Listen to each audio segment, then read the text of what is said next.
Okay, it's the final night of this year's Romford Horror Festival. Yes. It's Short Film Showcase 7. That's hard to say. I'm joined by some of the filmmakers here. If you'd like to just introduce yourself, your role, and the name of your film, please. Yeah, cool. Hi, my name's Dave Gardner. I am the director and one of the writers on Surprise. Hi, I'm Lukas, and I wrote and directed The Painter. I'm Sam McNally, and I wrote and directed Do Not Open. I'm Ben Daly, and I am the writer and director for The Fireplace. Thank you, gentlemen. So, how did the germ of the idea first come to you? We're going to start at this end and go through. Want to start first, please? Yeah, it was coming up to my birthday, and my wife, who worked on the film, was saying, keep this day free, and I don't like not being in control of situations, and I was getting very, very anxious and very, very nervous, and I thought, well, what's the worst that could happen? And then I decided to write a film about the worst thing that could happen on that birthday party, so that's how it came about. What about yourself, Lukas? Well, actually, I have no idea. I've wrote it as a short story a few years ago, and I think it started as a joke, or like sometimes someone says, like some babies should not be born, and I mean, baby Hitler or baby Stalin, these kind of babies. So it started as a joke we were trying to see switch the narrative a little bit, so you cheer up for the wrong people, and you just realize that only at the very end.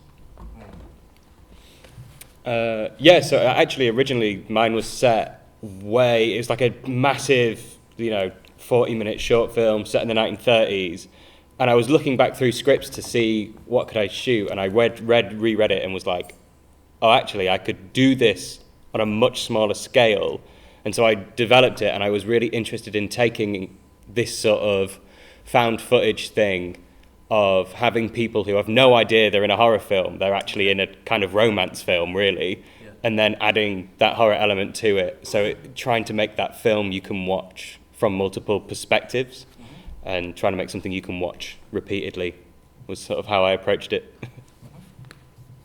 I think it was just generally the idea of a fireplace and going up the chimney being a part of the house I hadn't really seen in a horror film. Obviously, it's been done before. I'm sure everything's been done, but it was like the attic and the basement are always used as tropes in horror films. But I thought that area of a house, like an old house, I thought that's you hear the wind going through it, and it sounds quite eerie. And I just thought, that's the start of something. And then it was originally going to be an anthology thing I was going to write, and that was one of the stories. And I thought actually that would work well as a short film in itself. So I thought, I'll go for it. And that's how it came around, really. Mm-hmm. What's the greatest challenge in making short films in particular? Because you've got a limited amount of time.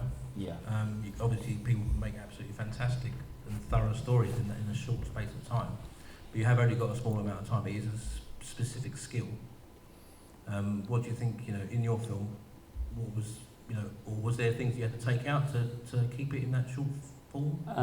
Well, ours all plays out in real time Yep. because of the one-take thing. So it was about trying to make it escalate as quickly as it can so that people don't get bored, but also in a way that's plausible and believable, which hopefully we've done.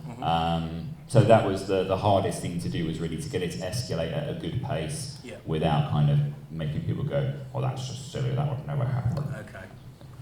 Lukas? The same question.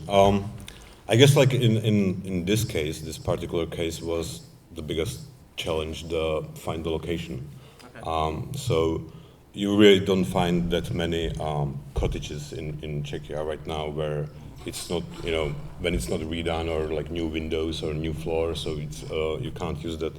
And when we found a location which we could use, usually at some point the people would say like, so what's the movie about? And when we told them that this cottage will be the birthplace of that stupid fella, then it usually just kind of like stopped. So the location definitely, but I think it's just because of the set. Aside from money, I think it can be quite difficult to force yourself not to be too overindulgent with stuff, and to really try and trim and get it to be that sort of length. And now, you watch your film back and you think, I could cut more out of that. There's another 3 minutes in there. I could get it out. But do you know what I mean? Like, it starts off as 20 minutes and you've got to get it down to 10 and then 5 and then that's it. Yeah, sorry, go ahead. Yeah, absolutely. That's what I think is the hardest bit. Yeah, no, I do agree with it. Yeah, like I think that's why it's good to have an editor that can actually say to you, like, yeah, we don't need this bit. Even though you can be, if you're the writer, you want to be like, oh, but I like that little bit of dialogue, I like this little thing. But really, if the pacing, it's all about, especially horror, pacing is everything, and it's all about, I mean, for the filming itself, I mean, I just did as much pre-production as possible. So when we came to it, then it wasn't as much panic. So I know you're not always given that freedom, but for this one, I definitely wanted to give myself enough chance to go through everything, so I wasn't rushing on the shoot. So. Let's go down the line again. What's one thing that you learned from this film in particular that you'll take forward in your future films? One thing you didn't know going into it that you'll... Can I hand that over to other people on the panel first, and I'll think of something really good. Okay, that's a promise. Cool. Lucas, who's got an answer? Lucas? Yeah. Go ahead. Yeah. So obviously, like you said about planning in pre-production, it's something I've always done. But because we were shooting on film, we had a shooting ratio of 2 to 1. We had 2 takes for every shot, so we had to plan absolutely meticulously, and it's something I'll be doing again for every film, because that level of using floor plans and knowing exactly where the cameras were going to go before we even got into the space saved us so much time that it's just, I'm never going back to not doing that. Yeah, I think at this point, it's kind of little things, because I've done quite a lot of short films now, and I think it is, when you watch back and you kind of think, that could be a bit better, just a little bit small things, but I think it's just because this film, we were so lucky that everything did go well, and you can't predict it, because I was working with a crew that I hadn't really worked with before, and so many things can go wrong on a shoot. And I think, it's just repeat myself, but pre-production, as much as you can do, I think I'll do that for the future, because, it does just help so much. That's about it. No pressure, Dave. Oh, okay. So I think what I learned from doing it was that my favourite thing actually about writing and making films is character and working with actors. And I really enjoyed it. It's amazing actors in this, and obviously our lead actor is on screen the whole time. It's all down to her.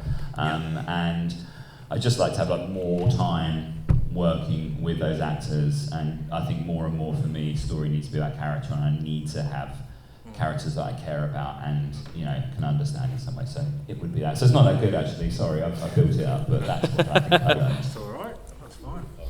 My answer is quite obvious. So I just kept my crew drunk all the time, and on top of that, the cameraman needed a pizza every 6 hours. But basically, keep all of them happy, and you'll be happy. So I guess, and you'll have a blast if it's really nice mood on a set. Yeah. Okay, so you're walking down the street one day. Someone drops a satchel of money, as they do. It's got £50 million in it. I know, right? Is this a pitch for a film you're writing? Well, you can make one horror film with that money, or you can remake. You can remake a horror film with that money. Which one are you going to choose? Who's got an answer? And look at me when you've got an answer. Okay. Well, I'm gonna film for a little bit. What I would say the difficult thing is the films that you love and the ones you want to remake, you love them, so you wouldn't want to remake them. So it would need to be something that's got potential but is a bit shit. So could be improved. So we're damning with faint praise, I think, here if we pick a film. But there might be a film that you think is really good, but it's got one or two things. Yeah. Okay. I mean, I'm not saying I have an answer, but I think with 50 million, obviously it's a good amount of money, and obviously short horrors are usually done on a small budget. I'd do some sort of sci-fi horror, I think, or something like, because I don't know, Event Horizon's fun, and I enjoyed, but I don't know if I'd want to remake it, but I would. That would be fun to try. Yeah. I just think, I always want to do something set in space. And obviously I love horror as well, so maybe that combination and 50 million, that'd be fine. I'll happily take that. You could just make it 200 and pocket the rest. I could, that's true. I've got to, can I just say I don't want to remake a film? I want to make my own shit, man. Have you got an answer, Lucas? I guess Cats, maybe, or Showgirls. I don't know. Cats as a horror. Cats Yeah. Still with James Corden. He would play every cat in the movie. Fats likes the movie. Actually, I've got one more question then. Okay. So, you're on a desert island. With the 50 million. No, you lost that. With James Corden. I got drifted away. You can watch one horror film until the day you leave this earth. Which horror film are you going to choose? Oh, mate. Well, you've got the T-shirt on, so I'm going to say The Wicker Man. I love that film, and it's got great songs in it as well, so I could have a little disco and watch The Wicker Man. Yeah. Perfect. My answer was stolen. Sorry. It's actually Cats. You got one? I don't have. I mean, it's kind of cheating, but I'd probably do a comedy horror because I'd need some sort of levity if I was watching it, and I'd maybe like Shaun of the Dead, I guess, or something. That is the go-to comedy horror. I mean, there's lots of other good comedy horrors, but I think I'd need something. I think I'd go insane otherwise. So. I guess probably The Lighthouse. Oh, yeah. Desert Island. Okay. Would you count The Fantastic Fear of Everything as a horror? The Simon Pegg one where he like loses his mind, paranoid. Yeah. It's a funny sort of horror. Yeah, funny? I recommend it. Yeah? Anyone else? No? And The Wicker Man, I guess, because again, banger. Mm-hmm. Great stuff. Thank you all so much for coming, especially from Czechia. Yeah. Thank you so much. Thank you for inviting. Congratulations all of you on your films. Can we have a round of applause, please?